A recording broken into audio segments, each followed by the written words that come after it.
Celeb Savant is a career retrospective type interview focusing on singers, actors, and industry experts. Join Barrett Edelstein now as he dives into the entertainment world.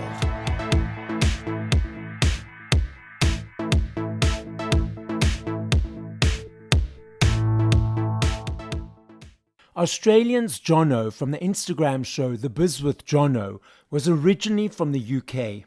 Johnno trained at prestigious theatrical institutions such as the Betty Fox Stage School, the Birmingham School of Speech and Drama, and later training at the Midlands Academy of Dance and Drama. Johnno worked as a professional paid actor from the age of 10, working in children's theatre, touring across the UK, and in pantomimes. Later, Johnno worked as a dance teacher, covering classes for Theatre Train Nottingham, and has also worked in stage management and as a voiceover artist for local radio. Johnno's path in the entertainment world was cemented when he and his family moved to Australia. He was asked to work for a music promoter as an artist liaison on a tour across Australia for the Totally 80s tour, wrangling 8 international 80s acts on a reunion-type tour. Some of the names he worked with included Martika, Berlin, and Limahl. Next, Johnno found himself working as a production assistant and looking after artists such as S Club 7, Boney M, Boy George, Billie Eilish, Dita Von Teese, Helen Reddy, and many more. He next turned his talents to hosting a radio show on community radio in both Melbourne and Perth, Australia, called The Bizz with Johnno, a showbiz-style entertainment radio show. When COVID hit, Johnno turned to Instagram and continued his The Bizz with Johnno interviews live on the platform. Having interviewed over 170 artists from all over the world and genres, Johnno has successfully celebrated his 5th live music event version of his show, where artists connect face-to-face and the audience enjoys a showcase of the freshest talent called exposure. Up next on Celeb Savant, we've got Johnno from the Instagram show The Bizz with Johnno. Where do we find you in the world and how are you doing?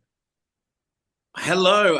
You can find me in Australia, in Melbourne, Victoria, originally from Birmingham in the United Kingdom. I'm doing well. I just spent Christmas with COVID, which wasn't very great, but wow.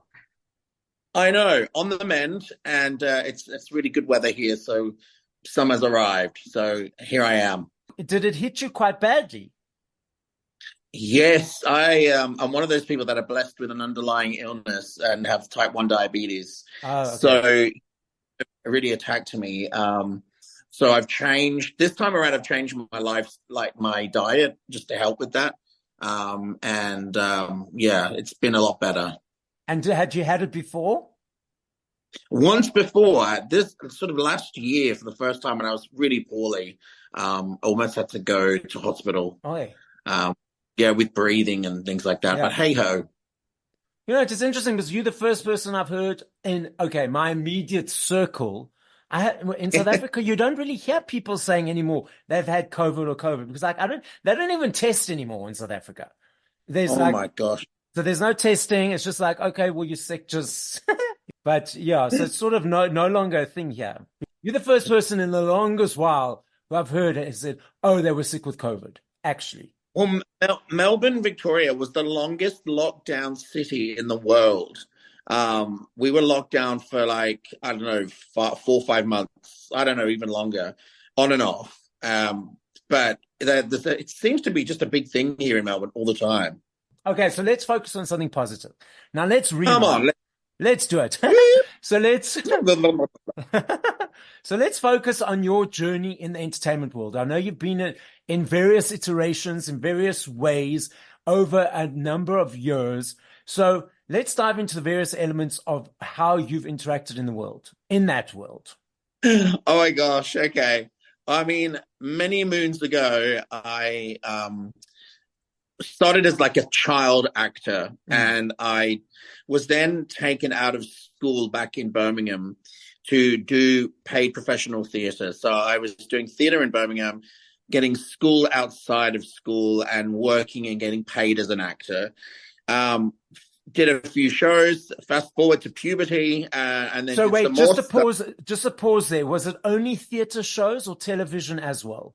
at that time, theatre, but then you start to get work, extra work at the time. And then puberty hit, and then I grew up a bit. And then modeling, I did some fashion modeling for Benetton and things like that when I was a lot younger.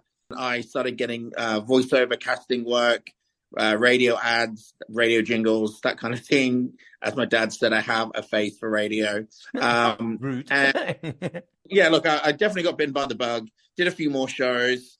And then I went to like an older drama school for like teenagers and worked on accents and dialects and stuff like that. And then I went to, I moved after like high school. I moved to another location in England, and I did a college.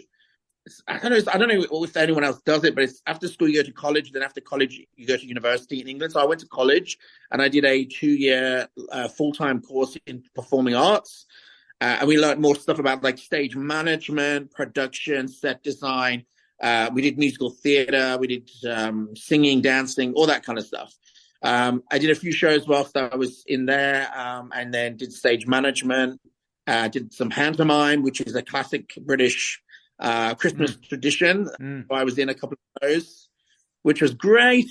And then it was time to sort of, and we did exams, and so we had certain levels and certain different exams, like the London Academy of Music and Drama and Lambda and all these other musical theatre sort of grades.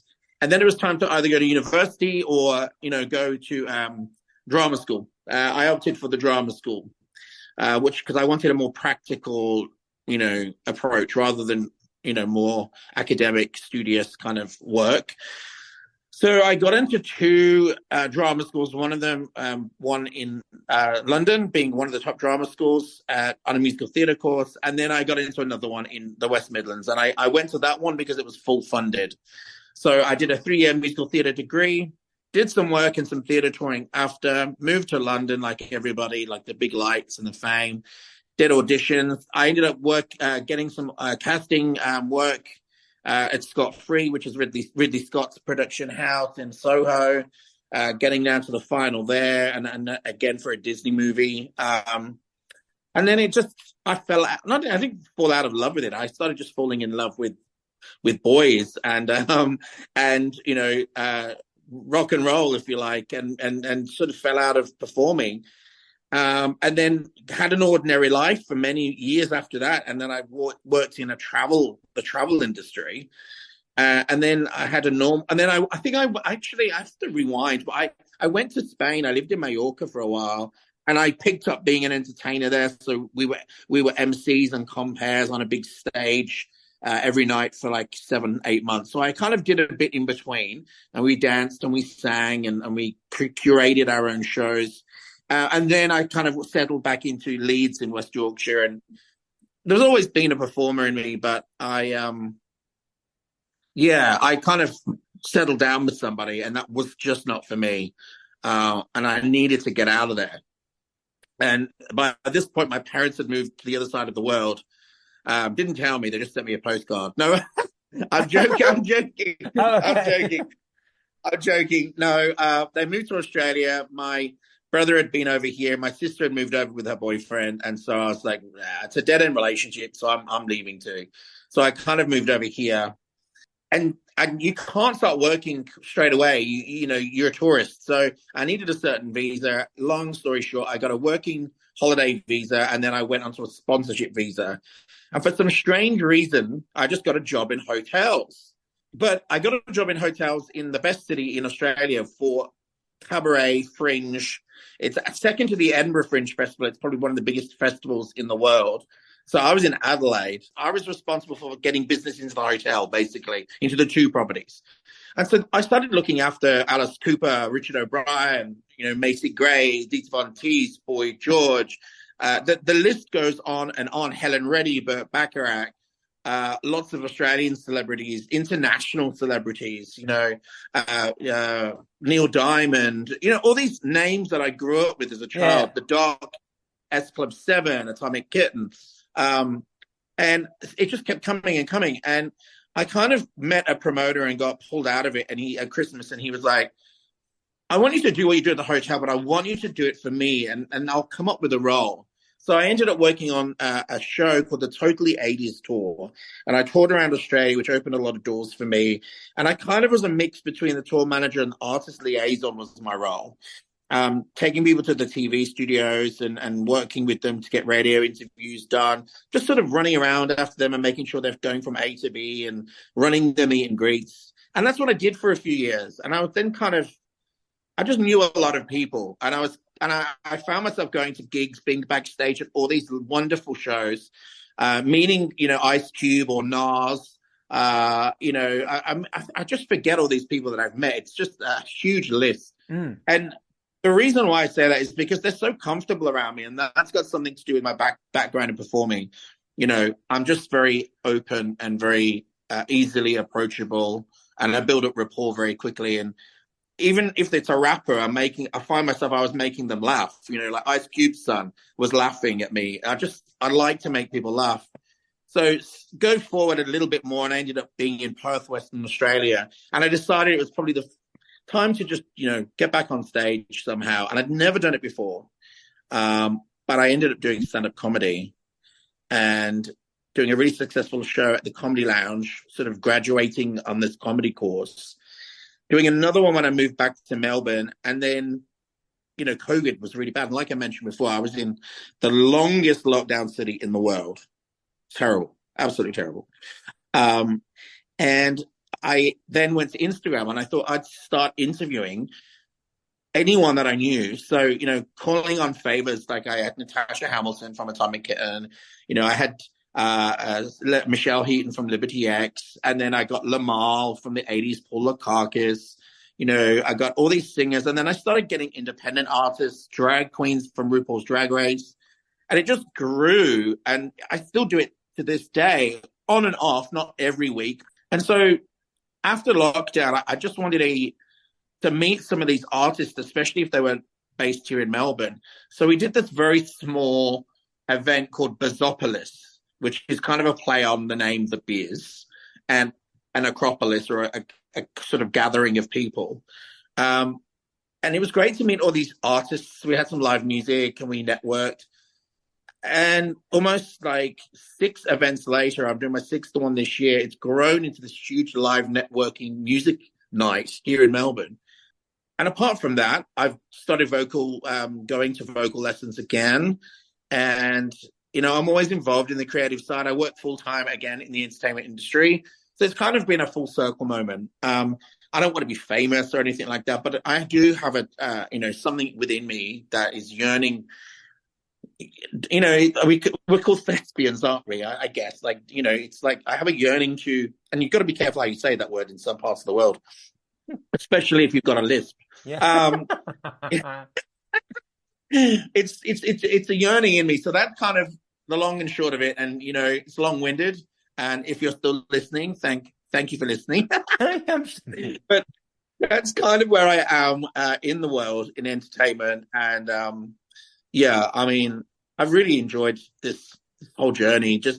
I think, it's really cliche and cheesy, isn't it? But, everything's meant to be. And I kind of wouldn't have it the other way. And all the people I've made friends with on the road, which is great.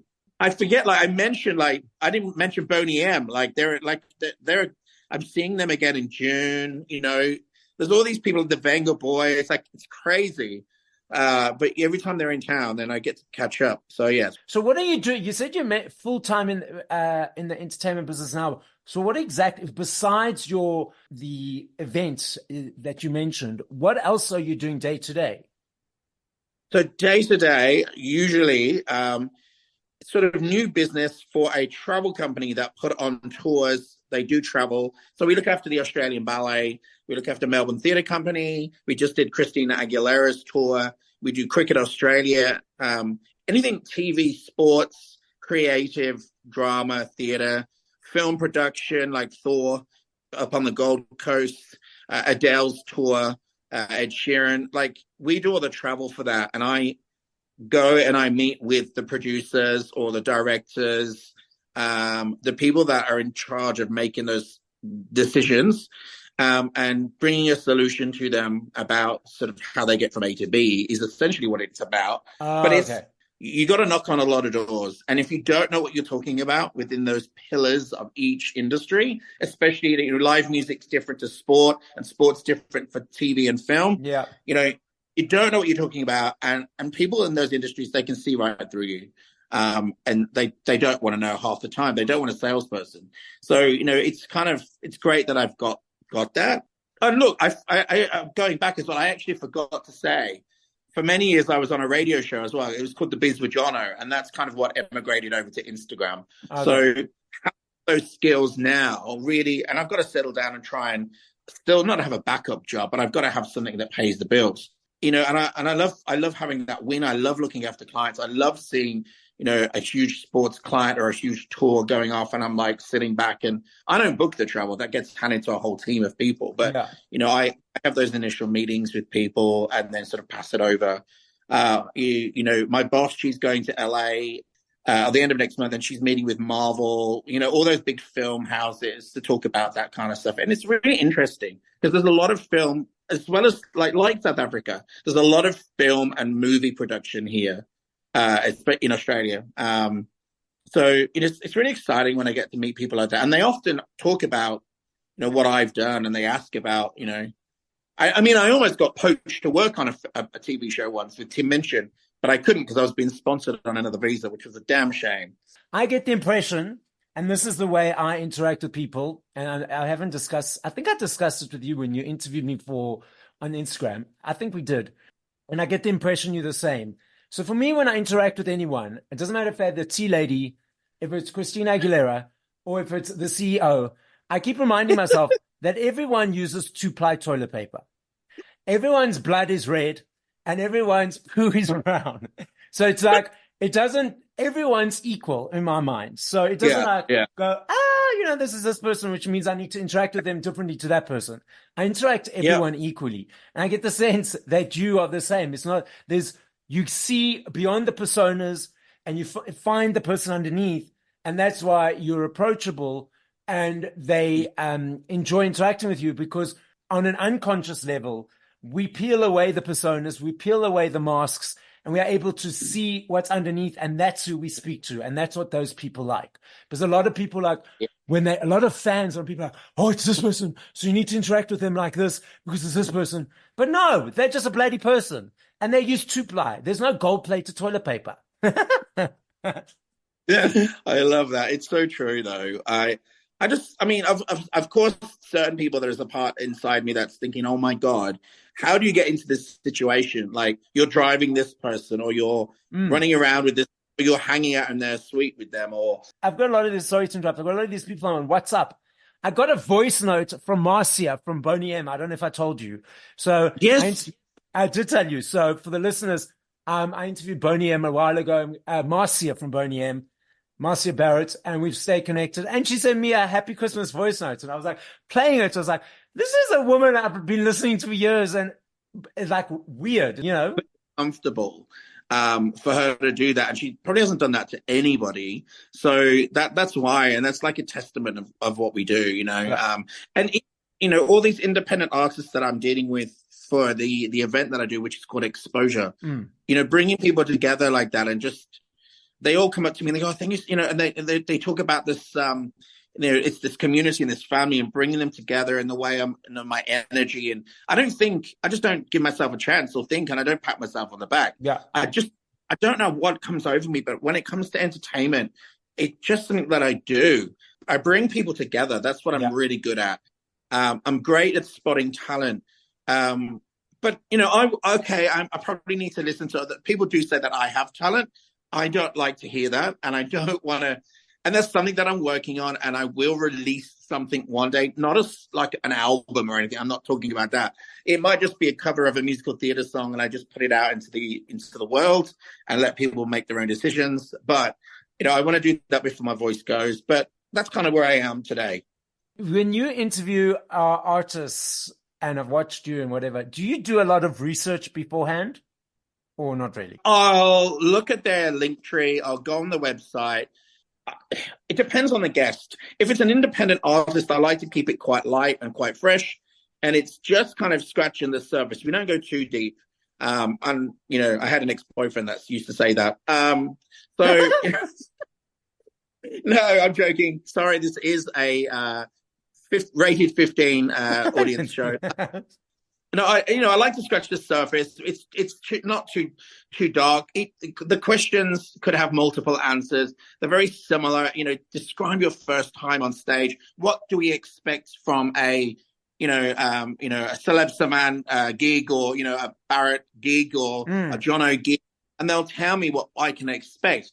And then it might be thrown in with a silly question at the end, sort of to say, best describe what alcoholic beverage describes you best. I say, like a Bloody Mary, because I'm spicy, but I've got one of you 5 a day, that kind of thing. Yeah. But if it was somebody like I had on, like Nicholas Brendan from Buffy the Vampire Slayer, I had him on, and I had a lot of questions. I'd done some research. But he just spilled the tea. He was talking about David Boreanaz, Sarah Michelle Gellar, and he was just spilling the tea, and it was piping hot. And it went on for about an hour. And in the end, I had to I was almost running out of time because Instagram only gives you so much time. Yeah, so I had to sort of wrap it up. And I could have spoken to him for hours. Patricia Kelly, Gene Kelly's wife, his last wife. Again, there was so much good content there. I prepared a lot of questions, because I think with these people, you do have to show a level of professionalism, and not ask questions that are going to upset them. I think with independent art, I can keep it quite broad and quite general. Asking them things like, what's your most pinch yourself moment? I might know that they've been on the X Factor and they've won it, or they got to the final 3, but that's up to them to tell me how they interpret that question. Yeah. So they might be talking about another opportunity that they've had that they actually think stood out to them. Yeah. Whereas some in the public eye, I've done a lot more research. So yes, I do research, and a lot of them I've been watching for a while, so I already kind of know a lot about them anyway, or I've been watching them because they're handpicked. So I already kind of know where they are, what they're doing, what album's coming out. I just like to sort of, dissect it a little bit and let them tell me. It's almost like squeezing a sponge and just letting all the liquid squeeze out, or, you know what I mean? But I think with you, and you the same as me, is that when you interview people, it's not about the clickbait. It's not about who they're shagging, what they had for breakfast, why they took a picture with this person. And I was like, I can't stand that nonsense. For me, again, and I gather it's you the same when you interview people, you're going beyond the persona and you're speaking to the person about them, their creativity, who they are and what they are. It's about the connection. We're all humans at the end of the day. I love, as you can tell, and anyone that's listening to this latest podcast, I like to talk. Right. So, I can talk the hind legs off a donkey. I just like conversation. I like to speak to people that I've never met before. I like to connect with people just like this, bringing 2 countries together on a phone, or on, connecting to people across the world that I would never have dreamt of or even ever heard of. And then people that I have heard of, having that conversation. And there might be some questions in there, you find yourself asking someone, but you kind of want to know. It's like, tell me, how did you get into this? Like, have you always had a talent for playing guitar, or you always sang? How did you get, or potentially were you doing another job in the theater? Like, I just like to talk and discover. And it's very conversational. And I guess that's why we both love what we do. And we're still doing it. Okay. So putting you on the spot, I know that these questions, and I'm going to ask a few of them, I know if I had to ask you this in 2 days, 2 hours, 10 minutes, I know your answer will be different every time, because there are thousands or millions of them in each of the categories I'm going to be asking you. Gosh. But in these moments that we're speaking now, and the first that come to mind, I'm not saying favorites. Remember, I'm not saying favorites. I'm just saying as it happens. So 3 artists that you haven't interviewed that you'd still like to interview. Oh my gosh. Okay, and it can be completely anyone. There's a lady in America. There's an artist called, I think it's Shayla Hope. Mm-hmm. She's pretty cool. I've sort of been watching her for a while. She did sort of engage with me, but now she just keeps growing and growing in popularity. So we're trying to get something in. So maybe one of the Spice Girls, because they're iconic. Maybe, Scary Spice or Mel C, like one of those. And then, so I've done an independent artist, a popular one, and maybe David Attenborough. I think he's such a legend, and we can't claim him as our own in the UK anymore. And I don't live there. I haven't lived there for a long time, but the whole world love him. Like he's just an icon in what he does. So I think those three. I mean, if I was to go and say, God knows, I'd love to talk to Boy George. I've talked to him privately, but I'd love to have an interview with him because he's just so funny. Like, I just get his sense of humor. He's a little bit like me. I wouldn't say temperamental, but like he's just feisty as well. I just love that feist. And he's always I just love it. I love his sense of humor. When I first met him, he saw my brother in the corner of the room because my brother was waiting for me to finish the hotel. And George had seen him. And I was walking George to the elevator and I was taking him up to the suite. And he goes, "Who's that boy in the corner?" And I went, "Oh, it's my brother. He's just waiting for me." And he went, "Is he gay?" I went, "No." He went, "He will be. Let me have a look at him." So George snatches my phone out of my hand and asks to see my brother's Facebook. And he's scrolling through my brother's Facebook. And he goes, "Is he coming to the show?" I said, "No, George, he lives in Melbourne." Like, I was in Adelaide at the time. Yeah. And he goes, "Tell him he's on the guest list and he's coming to Melbourne." So and then from then on, like, since literally just recently, we've seen each other nearly every single time apart from COVID. And it's the team that invites me along, and he knows who I am. And like, he did a radio bite for me once, a radio ID, and I might even post that later on my story. But it's so much fun. He says, "Ladies and gentlemen, you're listening to the Bizz with Johnno. I'm Boy George. He's not." That's cool. And then he sings at the end of it, which is really, really cool.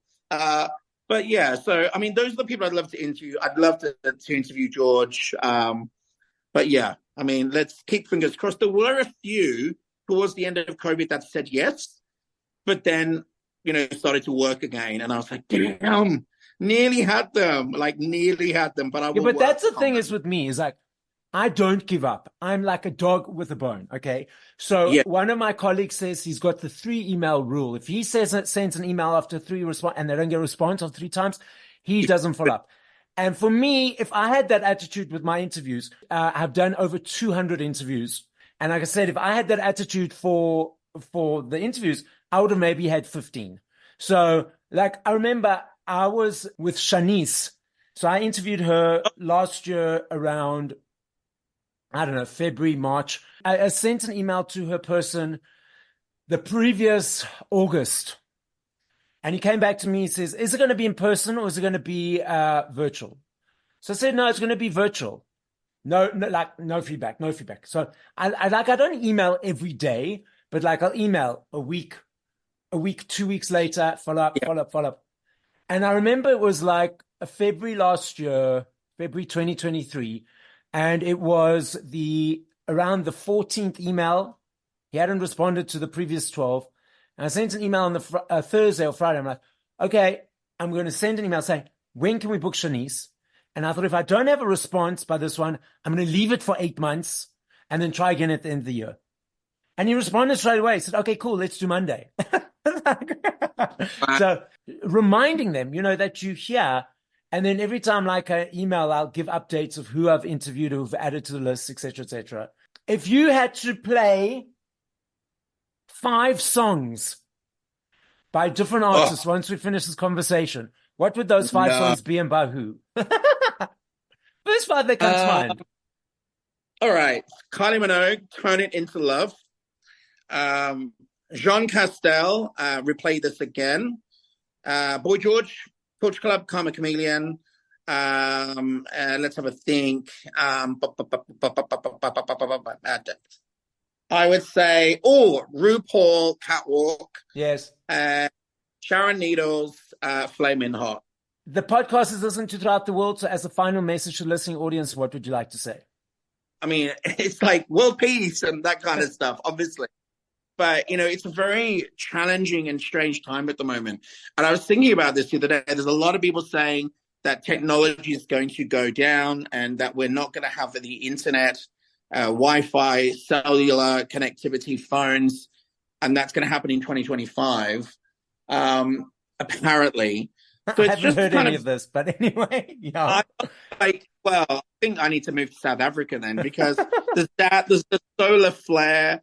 There is all this war in, the Ukraine and Russia, Gaza, Israel. There's two massive wars right there. Then there's all this stuff with Korea and Russia and America. And then, America are urging the British and French to support them in this missile strike. And there's all this horrible weather all around the world. So what I'm getting at is, I think we just need to take a moment to step back and appreciate some of the smaller things, and be kind to one another. Life is definitely too short. Enjoy music, enjoy this podcast, and make sure everyone subscribes weekly, monthly, or just presses that. And obviously, come over to Instagram and follow me on the Bizz with Johnno. But I just think, just to connect, take time to speak to people with respect. Enjoy those people that you've got around you. They're there for a reason. And just, it sounds cheesy, extra cheddar. I love it. But, I learned a lot as I'm getting older. It certainly just puts things into perspective. And if the world doesn't go to shit, then just be appreciative and start looking after what we've got a little bit more, and respecting the land and the people and so forth. So, yeah, I would say. And listen to music and just be yourself and be happy and love who you want to love. Thank you for listening to this episode of Celeb Savant. Please follow Barrett on TikTok, Instagram, YouTube, and Facebook at Celeb Savant. That's CelebSavant.